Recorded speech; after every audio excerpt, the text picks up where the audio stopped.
this like racial fetishization, this like sexual thirst that people have. Like the weird thing about New York is there's so many different types of people, but I don't see that kind of fetishization and thirst. In Asia, Asian dudes are thirsty as fuck for black women, but because of the racism in their societies and the general disrespect that most Asian men have for black women, it's just really aggressive and horrible. And so I see all these black women talking about, oh yeah, I date. It's like, how do you date? I don't know how you date anyone because most people are gross. I mean, Japanese men are by far not as aggressive as Korean guys.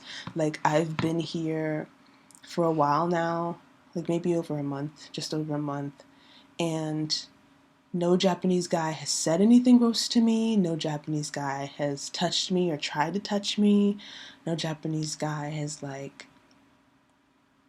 done anything weird or creepy or gross yet.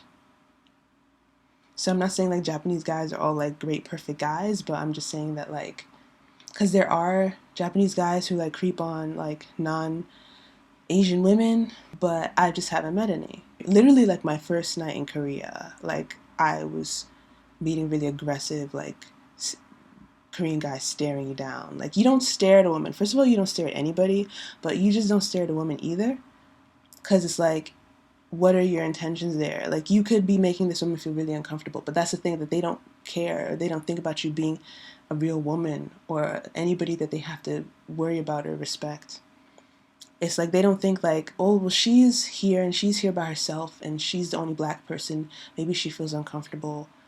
They just treat you however they want because they just don't fucking care about you, because black people are not people and black women are not women. So that's what they think. And so yeah, you just constantly have to be on your defensive, and you just shouldn't make excuses for things. Don't be thirsty. Like everybody's so thirsty. Like Asian dudes are so thirsty. A lot of black women are so thirsty. White dudes are thirsty as fuck. Like, and this the fetishization, being able to see it in a detached way as well. Like, you know, like literally meeting white girls who just wanted a Korean. They wanted a Korean, like quote unquote, they wanted a Korean, and so they just went to Korea and got one. And they'll be like, yeah, I wanted to try Korean because, you know, like I like, you know, like EXO or something. And they'll just show up to Korea and just pick up a Korean dude. Like, you know, oh, I want some chips right now. I'm about to go to the store, get me some chips. Like, they'll just get a dude, a Korean dude. Oh, this is a new flavor. What is this? You know, like Korean. That's a new flavor, Korean. Oh, well, I'll try that. Oh, I don't really like it.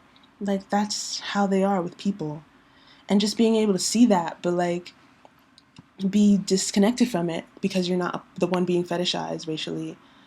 It's just like, whoa, wow, that's pretty intense. And not to mention how creepy white guys are over here. Sometimes I wonder, like, do you deal with more creepy shit being a black woman or being an Asian woman? Because men are just fucking creepy and gross about both groups of women. Why are people so sexually gross about black and Asian people? Like, when I was just trying to like find like videos about I was trying to find videos about black women in Asia.